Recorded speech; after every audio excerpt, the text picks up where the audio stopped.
सुप्रभात। आज की इस कक्षा में आपका स्वागत है। आज आपको संचयन भाग 1 का पाठ 4 दिए जल उठे का अंतिम भाग पढ़ाऊंगी और कुछ प्रश्नोत्तर करवाऊंगी। तो सबसे पहले सार संक्षेप में बता देती हूँ कि दिए जल उठे पाठ मधुकर उपाध्याय जी द्वारा रचित है। इसमें उन्होंने देश की स्वतंत्रता हेतु नेताओं ने जो योगदान दिया उसको दर्शाया है। सरदार वल्लभ भाई पटेल, महात्मा गांधी और जवाहरलाल नेहरू जी ने देश को स्वतंत्र कराने के लिए समय समय पर अनेक आंदोलन किए। इन आंदोलनों में दांडी कूच एक महत्वपूर्ण आंदोलन है और यह जो है इसकी सारी तैयारी गुजरात के रास नामक स्थान में हुई थी, जिसमें भाग लेने के लिए सरदार पटेल गए थे और उन्हें वहां पर गिरफ्तार कर लिया गया। उन्हें 500 रुपये के जुर्माने के साथ साथ 3 महीने की सज़ा सुनाई गई। पटेल की इस गिरफ्तारी से लोग बड़े क्षुब्ध थे और देश भर में उनकी गिरफ्तारी पर अनेक प्रतिक्रियाएं हो रही थी। सरदार पटेल को रास के बोरसद की अदालत में ले जाया गया। वहाँ से साबरमती जेल भेजा गया।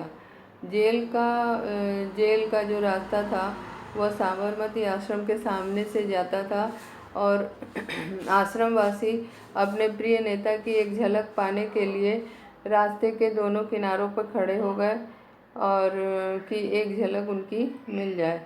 जाते समय पटेल और गांधी जी की एक संक्षिप्त मुलाकात हुई, जिसमें पटेल जी गांधी जी से बोले कि मैं अब चलता हूँ, अब आपकी बारी है। पटेल जी के गिरफ्तार होने के बाद गांधी जी ने अपनी जिम्मेदारी संभाल ली, रास पहुँचे और उन्होंने दरबार समुदाय के लोगों को देश को आज़ाद कराने के लिए योगदान देने के लिए प्रोत्साहित किया। इस बीच उन्होंने जवाहरलाल नेहरू ने गांधी जी से मिलने का आग्रह किया, इच्छा व्यक्त की, तो गांधी जी ने मना कर दिया कि वहाँ पे उनका आना, उनसे मिलना नहीं हो पाएगा। गांधी जी ने दांडी कूच समय से पहले ही शुरू कर दिया। जिस समय उन्होंने निर्णय किया था दांडी कूच के लिए, तो पटेल जी की गिरफ्तारी के कारण वह समय से पहले ही शुरू हो गया। और इसे उन्होंने ब्रिटिश अधिकार वाले भूभाग से ही शुरू करने का निश्चय किया था। उन्होंने कई सत्याग्रही रास गाजे बाजे के साथ पहुँचे। गांधी जी ने यहाँ उपस्थित लोगों को अपना संक्षिप्त भाषण दिया तथा उन्हें सरकारी नौकरियों को छोड़ देने के लिए प्रेरित किया। अब आगे वहाँ पे जहाँ समुद्र और नदी का मिलन होता है, वहाँ पे समुद्र की लहरें जो है बहुत नमक छोड़ के जाती थी। तो जो ब्रिटिश के शासक थे, हुक्मरान थे, उनको डर था कि गांधी जी यहीं पे आके नमक कानून तोड़ेंगे। परंतु कुछ लोगों जो गांधी जी को पहचानते थे, उनका ये कहना था कि वे चुपके से, चोरी से कोई कार्य नहीं करेंगे। अब आगे पढ़ते हैं। नियमों के अनुसार उस दिन की यात्रा कनकापुरा में गांधी जी के भाषण के बाद समाप्त हो जानी थी, लेकिन इसमें परिवर्तन कर दिया गया। यह तय पाया गया कि नदी को आधी रात के समय समुद्र का पानी चढ़ने पर पार किया जाए, ताकि कीचड़ और दलदल में कम से कम चलना पड़े। रात 10:30 बजे भोजन के बाद सत्याग्रही नदी की ओर चले। अंधेरी रात में गांधी जी को करीब 4 किलोमीटर दलदली जमीन पर चलना पड़ा। कुछ लोगों ने गांधी जी को कंधे पर उठाने की सलाह दी, पर उन्होंने मना कर दिया। कहा, यह धर्म यात्रा है, चलकर पूरी करूँगा। तट पर पहुंचकर गांधी जी ने पैर धोए और एक झोपड़ी में आराम किया, आधी रात का इंतज़ार करते हुए। कह रहे हैं कि नियम के अनुसार उस दिन यात्रा कनकापुरा में गांधी जी के भाषण के बाद ही समाप्त हो जानी थी, परंतु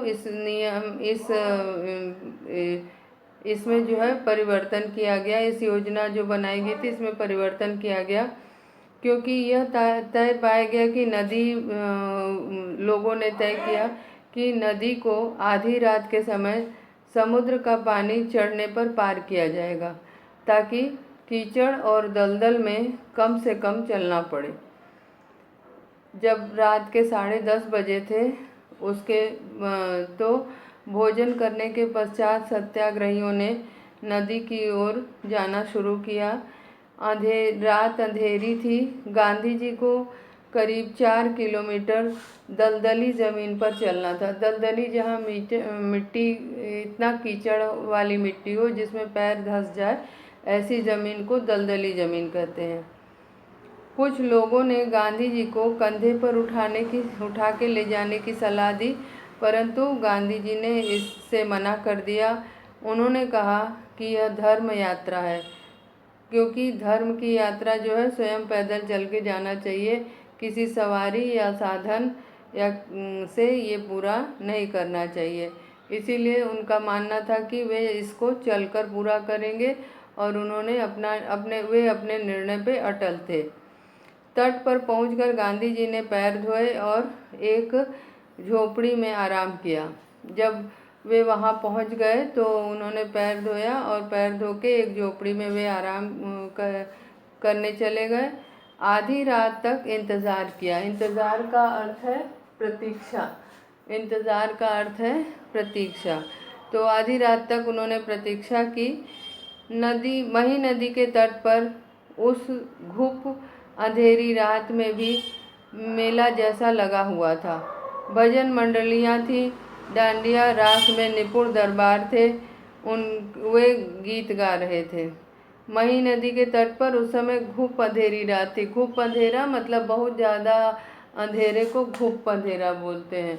तो घुप अंधेरी रात थी, और फिर भी वहाँ पे माहौल मेले जैसा था। लोग भजन आदि गा रहे थे, भजन मंडलियाँ थी, और डांडिया रास में वहाँ के दरबार समिति के लोग जो है बड़े ही निपुण थे। उन्होंने डांडिया रास करते हुए और खूब आनंद मनाते हुए यह कार्य आरंभ किया। गांधी जी को नदी पार कराने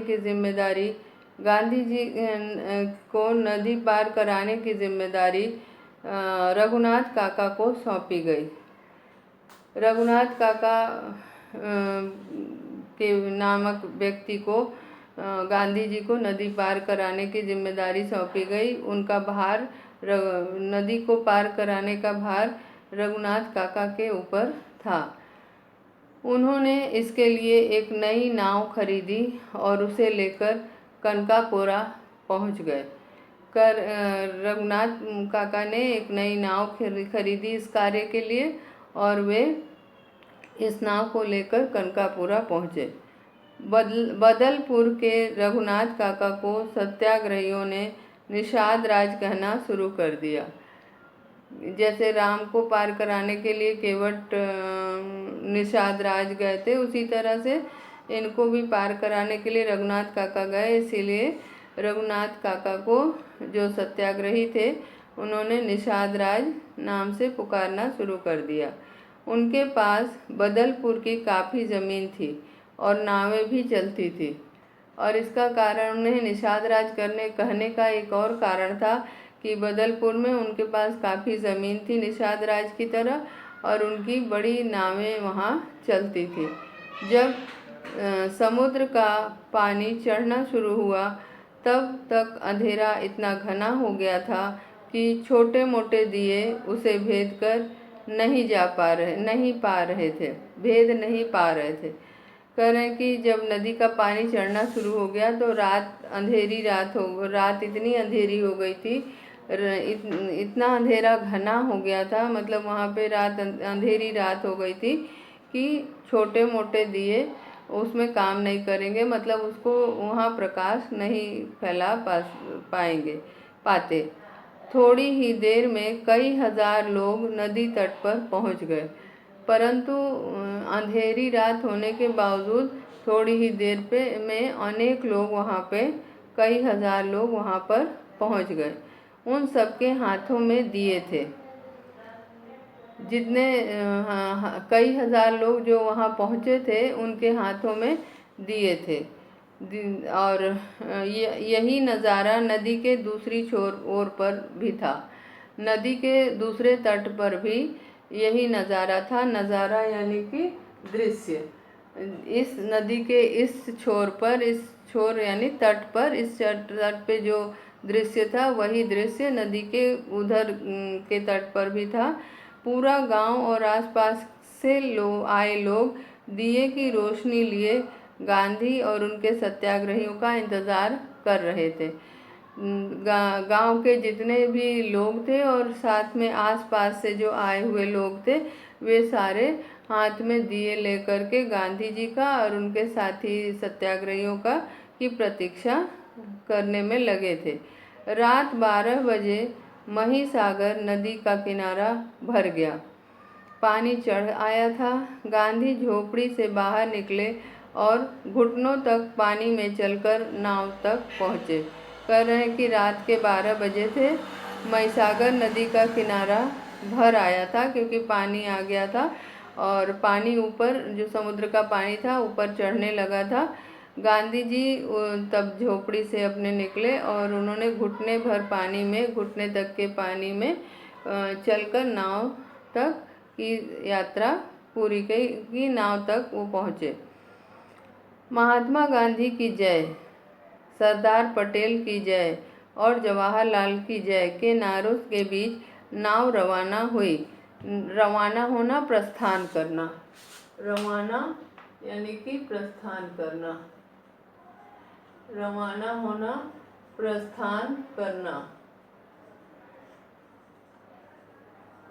कह रहे हैं कि गांधी जी की जय, महात्मा गांधी की जय, पटेल की जय और जवाहरलाल की जय आदि नारों के साथ लोगों ने नाव को प्रस्थान किया। नाव वहाँ से प्रस्थान नाव ने प्रस्थान किया, लोगों ने प्रस्थान किया जिसे रघुनाथ काका चला रहे थे। अब उस नाव को चलाने वाले थे रघुनाथ काका। कुछ ही देर में नारों की आवाज़ नदी के दूसरे तट से भी आने लगी। अभी इस तट से यही आवाज़ आ रही थी, यही आवाज़, इन्हीं नारों की आवाज़ नदी के उस तट से भी आने लगी। ऐसा लगा जैसे वह नदी का किनारा नहीं बल्कि पहाड़ की घाटी हो जहाँ प्रतिध्वनि सुनाई दे रही हो। लेखक कह रहे हैं कि नदी के दोनों तटों से एक ही आवाज़ आ रही थी। इस प्रकार जय जयकार लोग कर रहे थे। ऐसा प्रतीत हो रहा था कि वो नदी का किनारा नहीं बल्कि कोई पहाड़ की घाटी हो और वहाँ पे आवाज़ की प्रतिध्वनि हो रही हो। प्रतिध्वनि का अर्थ है अनुगूंज। गूंज, अनुगूंज को बोलते हैं प्रतिध्वनि। कि ऐसा प्रतीत हो रहा था कि वहाँ पे इन नारों की प्रतिध्वनि, किसी आवाज़ के उपरांत सुनाई पड़ने वाली जो आवाज़ होती है उसको गूंज या गूंज, अनुगूंज कहते हैं। तो कह रहे हैं यहाँ पे कि महिसागर के दूसरे तट पर भी की स्थिति कोई भिन्न नहीं थी। महिसागर के दूसरे तट पे भी यही स्थिति थी जैसी कि इधर के तट पर थी। उसी तरह का कीचड़ और दलदली जमीन। दलदली किसे बोलते हैं? दलदली, जो कीचड़, भारी कीचड़ हो जिसमें पैर धंस जाता हो, उसे बोलते हैं दलदल। तो कह रहे हैं कि नदी के उस पार भी उसी तरह की स्थिति थी। वहाँ भी ऐसे ही कीचड़ था और वहाँ की ज़मीन दलदली थी। यह पूरी यात्रा का संभवतः सबसे कठिन हिस्सा था। जो ये यात्रा इन लोगों ने की इस दांडी यात्रा के दौरान, ये यात्रा जो है सबसे कठिन यात्रा थी। ये यात्रा दलदल होने के कारण ये यात्रा अत्यंत कठिन थी। अब कहते हैं कि लगभग यह पूरी यात्रा संभवतः यात्रा का सबसे कठिन हिस्सा था। अब 1.5 किलोमीटर तक पानी और कीचड़ में चलकर गांधी रात 1 बजे उस पार पहुँचे और सीधे विश्राम करने चले गए। 1.5 किलोमीटर की यात्रा तथा पानी और कीचड़ में चलकर गांधी जी वहाँ पहुँचे जहाँ पहुँचना इनके लक्ष्य के अंतर्गत था, और वहाँ पहुँच करके वे सीधे वे वहाँ विश्राम करने के लिए चले गए। गांव के बाहर नदी के तट पर ही उनके लिए झोपड़ी पहले से तैयार कर दी गई थी। गांधी जी के पार उतरने के बाद भी तट पर दिए लेकर लोग खड़े थे। कह रहे हैं कि गांधी जी के लिए वहाँ पे रहने के लिए झोपड़ी पहले से ही तैयार कर दी गई थी, और कह रहे हैं कि गांधी जी के पहुँचने के बाद भी लोग दिए लेकर के उसी तरह से वहाँ पे खड़े थे। अभी सत्याग्रहियों को भी उस पार जाना था। गांधी जी पहुँच चुके थे, अब उनके जो सत्याग्रही थे उनको भी उस पार जाना था। इसीलिए शायद उन्हें पता था कि रात में कुछ और लोग आएंगे जिन्हें नदी पार करानी होगी, और इसी कारण सभी अपने हाथ में दिए लिए हुए थे। और इस प्रकार इसी कारण इस पाठ का नाम दिए जल उठे रखा गया है। इतने दिए जले थे कि जैसे लग रहा था उसकी रोशनी से चारों ओर की जो रात की अंधेरी रात की जो वो सघनता थी वो समाप्त हो गई थी। चारों ओर दिए की रोशनी ही रोशनी थी। अब हम इस पाठ के प्रश्न उत्तर एक बार करेंगे और उसके बाद पाठ फिर पुनरावृत्ति के अन्य प्रश्न करेंगे। सबसे पहले पाठ के कुछ प्रश्न करते हैं। किस कारण से प्रेरित हो स्थानीय कलेक्टर ने पटेल को गिरफ्तार करने का आदेश दिया? पहला प्रश्न है, किस कारण से प्रेरित हो स्थानीय कलेक्टर ने पटेल को गिरफ्तार करने का आदेश दिया? तो जैसा कि हम लोगों ने पढ़ा है पाठ में कि डांडी कूच की जो तैयारी के सिलसिले में वल्लभ भाई पटेल जो है 7 मार्च को रास पहुँचे थे। उन्हें वहाँ पे भाषण नहीं देना था क्योंकि निषेधाज्ञा थी। लेकिन लोगों के कहने पर सरदार पटेल ने 2 शब्द कहना स्वीकार कर लिया और उसी समय उनको गिरफ्तार कर लिया गया। इस कार्य को शासन के विरुद्ध माना गया। यही कारण है कि कलेक्टर ने उन्हें गिरफ्तार करने का आदेश दिया। पटेल को इसी कारण गिरफ्तार कर लिया गया।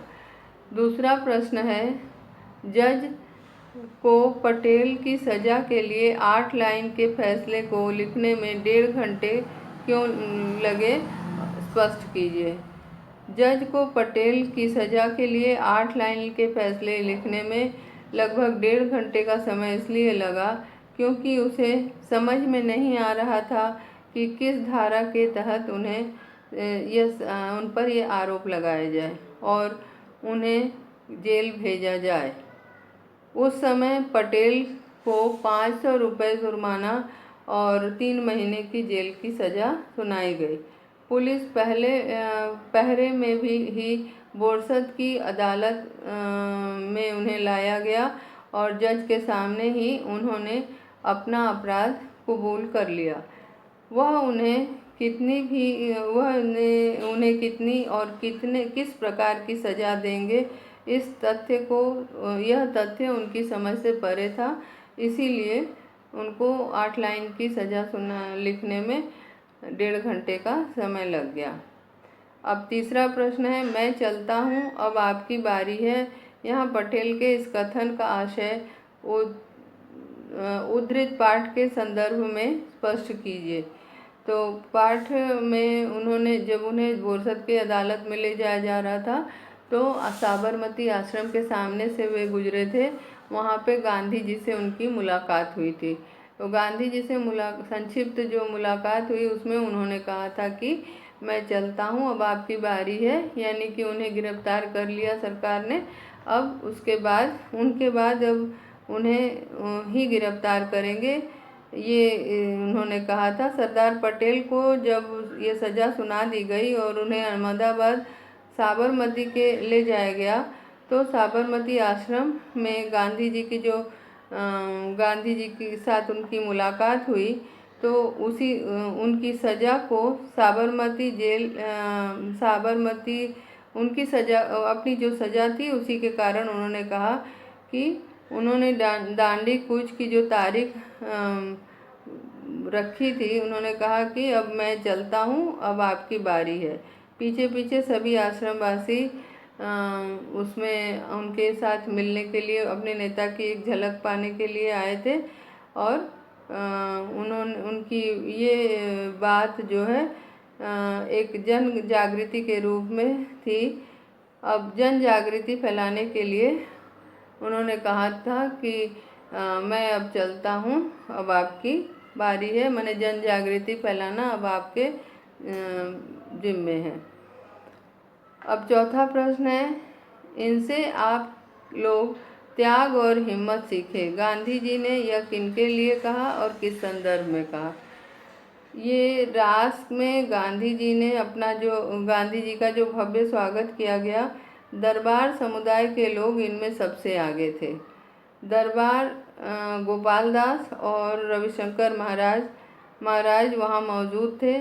उन्होंने अपने भाषण में इसीलिए गांधी जी ने अपने भाषण में दरबारों का खास तौर से उल्लेख किया, और उन्होंने कहा कि ये रियासतदार हैं, अपने साहबी ठाठ से ये रहते हैं, ऐशो आराम की ज़िंदगी ये बिताते हैं, फिर भी अपना सारा राजपाट छोड़ करके देश के काम के लिए ये यहाँ पर गांधी जी के साथ आ गए हैं।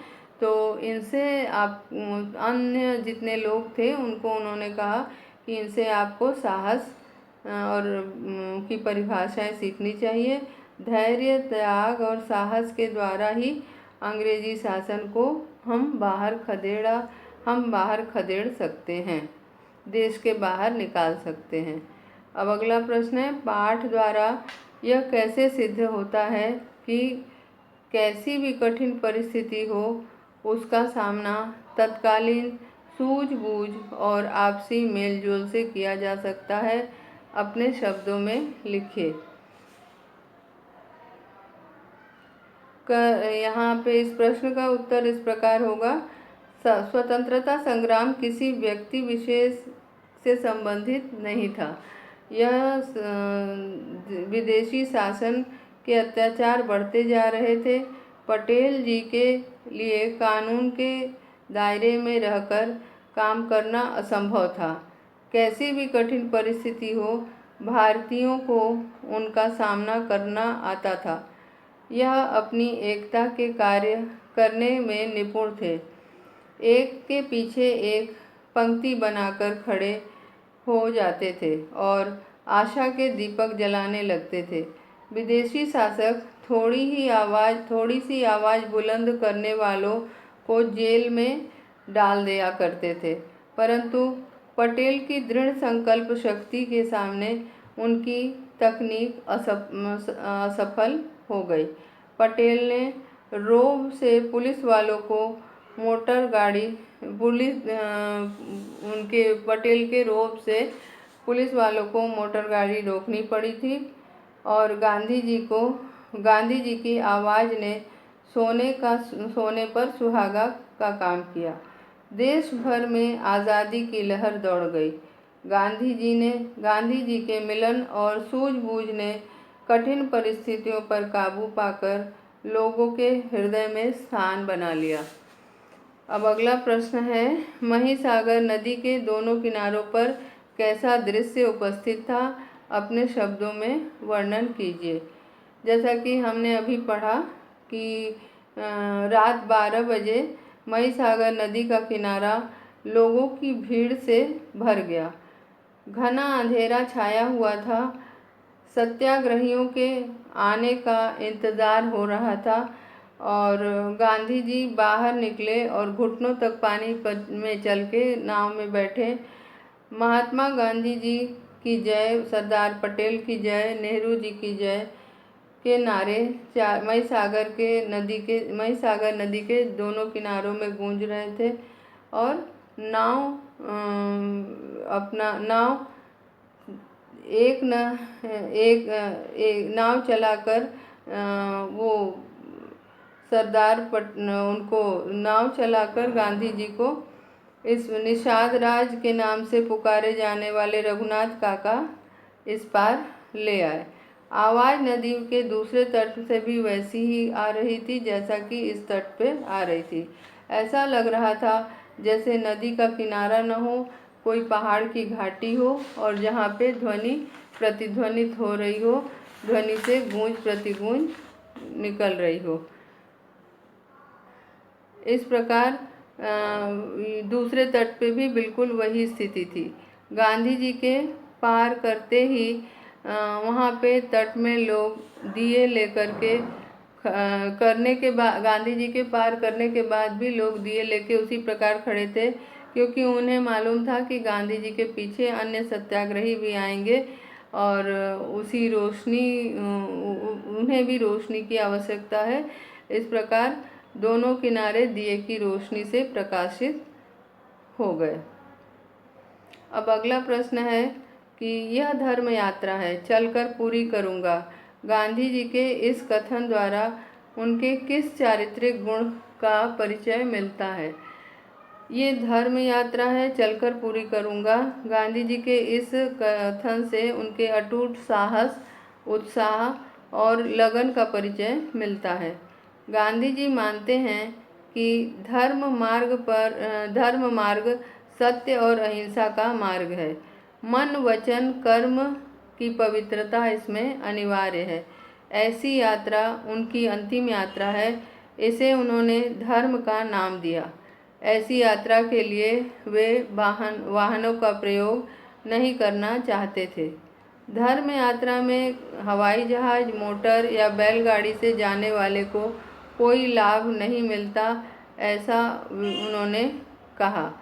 यात्रा में कष्ट सहना पड़ता है और लोगों का दर्द समझना पड़ता है, तभी यात्रा सफल होती है। गांधी जी किसी भी तरह विदेशी शासन के राक्षसी राज के अनुसार काम करने को तैयार नहीं थे। अब अगला प्रश्न है, गांधी जी को समझने वाले वरिष्ठ अधिकारी इस बात से सहमत नहीं थे कि गांधी कोई काम अचानक और चुपके से करेंगे। फिर भी उन्होंने किस डर से और क्या एहतियाती कदम उठाया? कह रहे हैं कि गांधी जी को, इसका उत्तर है कि गांधी जी सत्य और अहिंसा के पुजारी थे। झूठ बोलकर या चोरी से कोई काम नहीं करेंगे, यह उनकी आदत थी। उनकी शैली में ऐसा नहीं था कि वे झूठ बोलकर या चोरी से कोई काम करते थे। उनकी व्यक्तिगत विशेषताओं से वरिष्ठ अधिकारी परिचित थे। ब्रिटिश शासकों में एक ऐसा वर्ग था जिसे लग रहा था कि गांधी जी नदी पर काफ़ी नमक गांधी जी और उनके सत्याग्रही मही नदी के किनारे अचानक पहुंचकर नमक बनाकर कानून तोड़ देंगे। समुद्री पानी नदी तट पर काफ़ी नमक छोड़ जाता है, जिसकी रखवाली के लिए वहां चौकीदार रखे गए थे। वे मानते ही नहीं हैं कि कोई काम गांधी जी अचानक और चुपके से करेंगे। इसके बावजूद भी नदी के तट पर सारे नमक का भंडार हटा दिया गया और उन्हें नष्ट करा दिया गया ताकि इसका खतरा न हो। गांधी जी द्वारा बनाई गई योजना ने वरिष्ठ अधिकारियों को हैरानी में डाल दिया था। अंतिम प्रश्न है कि गांधी जी के पार उतरने पर भी लोग नदी तट पर क्यों खड़े रहे? गांधी जी के पार उतरने पर भी लोग नदी किनारे क्यों खड़े रहे, नदी तट पर क्यों खड़े रहे? गांधी जी के पार उतरने पर भी लोग नदी तट पर इसलिए खड़े थे क्योंकि उन्हें उम्मीद थी कि अभी और कुछ लोग रात में नदी पार करेंगे, क्योंकि सत्याग्रहियों को भी उस पर जाना है।